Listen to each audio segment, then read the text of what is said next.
monde tel qu'on le connaît au début du XVe siècle est un monde étriqué, issu des représentations de l'Antiquité. Ce monde s'organise autour de mers intérieures comme la Méditerranée, qu'on connaît et qu'on sillonne depuis plus d'un millénaire. Sur la carte d'Ulm, en 1482, on distingue des contours assez précis de l'Europe, la péninsule ibérique, la France, la botte italienne et les côtes d'Europe du Nord. L'Afrique du Nord est assez bien cartographiée, on remarque que le reste de ce continent est imaginé se prolongeant vers l'est pour englober une mer intérieure avec l'Asie, sur le modèle de ce qu'on connaît déjà, la Méditerranée. Les contours de l'Asie sont plus hésitants et imprécis. La péninsule arabique est bien représentée, mais pour le reste, ça reste très approximatif, et pour cause. On connaît ce continent, mais par les routes terrestres des caravanes de commerçants, comme celle de Marco Polo vers 1250, même si cet individu est sans doute un personnage fictif construit à partir des récits de plusieurs voyageurs. On remarque aussi sur cette carte, plus rien. Le monde connu par les Occidentaux reste très limité.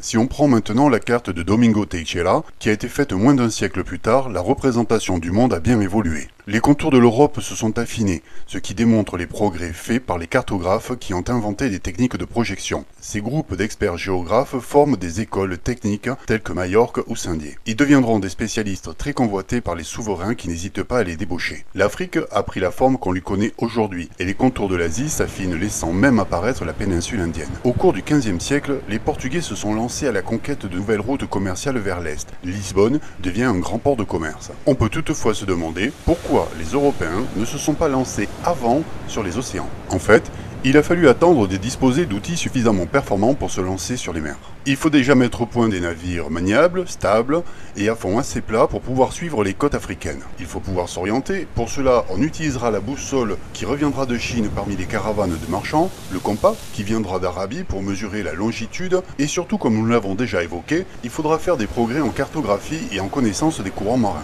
On peut aussi se demander pourquoi ne pas passer par les terres pour explorer l'Afrique et l'Asie. En fait, l'exploration terrestre serait bien plus longue, mais surtout, depuis le XIe siècle et depuis la chute de Constantinople en 1453, une nouvelle civilisation s'est installée à l'est de l'Europe et en Afrique du Nord, barrant ainsi les routes commerciales terrestres. Le portugais Bartolomeu Dias va ainsi, en 1487, atteindre le cap de Bonne-Espérance. Un autre portugais, Vasco de Gama, franchira ce cap et ouvrira la route maritime des Indes en 1498. En 1519, l'expédition de notre portugais, Ferdinand de Magellan, bouclera même un tour du monde, mais pour le compte du rival espagnol. Seule une partie de son équipage rentrera, lui sera tué dans un archipel aux Philippines. Mais si on revient sur la carte de Domingo Teixeira, on s'aperçoit qu'une autre route maritime a été ouverte en 1492 en mettant le cap à l'ouest. Un supposé génois, Christophe Colomb, convainc la reine d'Espagne, Isabelle de Castille, de financer une expédition vers les Indes sans avoir à contourner l'Afrique. L'idée était bonne, mais Colomb s'est gravement trompé sur le calcul de la circonférence du globe, alors que dès l'Antiquité, on connaissait cette mesure avec une étonnante précision. Après de nombreux jours de mer, le navigateur finit par poser les pieds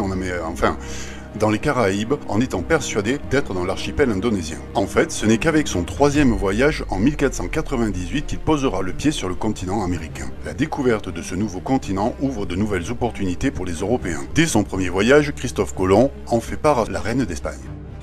Je vous écris Seigneur, sachant le grand plaisir que vous aurez en apprenant que notre Seigneur a donné une issue triomphante à mon voyage. Apprenez donc qu'en 33 jours je suis arrivé aux Indes avec l'armada que me donnèrent mes illustres seigneurs, le roi et la reine. J'y ai trouvé de nombreuses îles dont j'ai pris possession au nom de leurs altesses par proclamation et en faisant déployer l'étendard royal, et j'ai rencontré aucune opposition. La première île que j'ai découverte, je l'ai appelée San Salvador en l'honneur de la divine majesté qui m'a donné tout cela par miracle.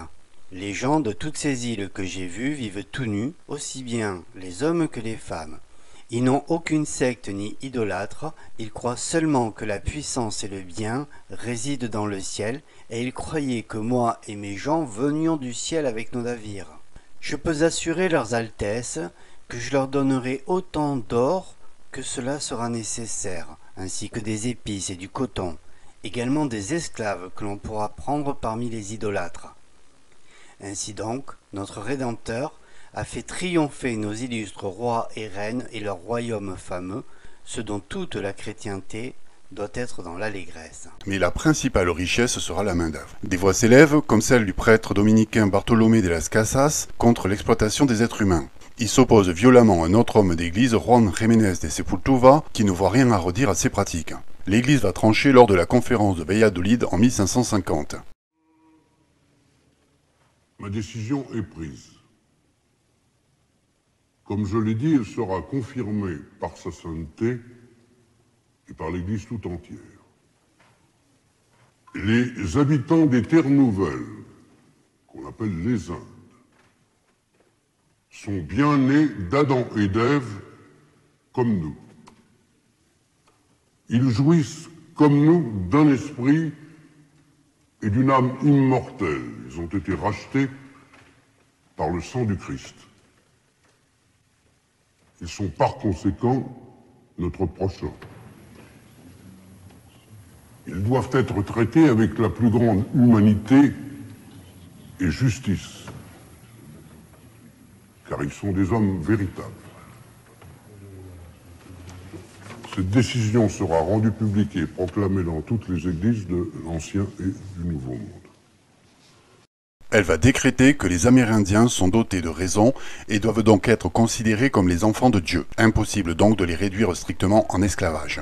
Qu'à cela ne tienne, on fera donc venir des êtres humains qui n'ont pas obtenu le même jugement de l'Église, c'est ainsi que progressivement le commerce triangulaire va se mettre en place. Le sort des Amérindiens n'en sera pas moins catastrophique. Mauvais traitement, exploitation, privation des terres, mais aussi l'alcool de distillation et surtout les maladies vont entièrement anéantir certains peuples. Peut-on alors parler de génocide? Si certains peuples ont bien disparu à cause des Européens, cela n'a pas été planifié. La notion de génocide, qui ne sera élaborée qu'au XXe siècle, n'est donc pas opportune. La colonisation va crisper les relations entre certains États européens comme l'Espagne et le Portugal. Le traité de Tordesillas va partager le monde entre les deux nations d'inventeurs.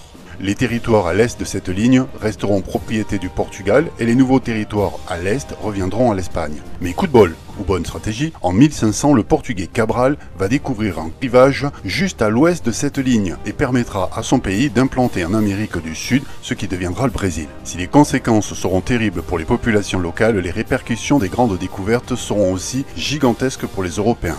Le monde est plus vaste qu'on ne se l'imaginait, toutes ces nouvelles choses vont remettre en doute les certitudes et changer la façon de penser. Et le continent va s'enrichir, énormément s'enrichir, c'est le début de la Renaissance. Plus tard, les Britanniques et les Français vont se lancer à la conquête de nouveaux mondes. Le Français, Jacques Cartier, va débarquer et s'établir dans l'actuel Canada, une présence française qui s'étendra sur toute la partie centrale de l'Amérique du Nord. Le XVIIIe siècle deviendra celui des grands explorateurs anglais et français. Les deux géants du Pacifique furent James Cook, qui accomplit 3 voyages dans le Pacifique pour cartographier, trouver l'Antarctique et de nouvelles voies. Le second grand explorateur fut La Pérouse, chargé par le roi Louis XVI, épris des choses de la mer, d'aller faire du négoce et combler les blancs laissés par James Cook.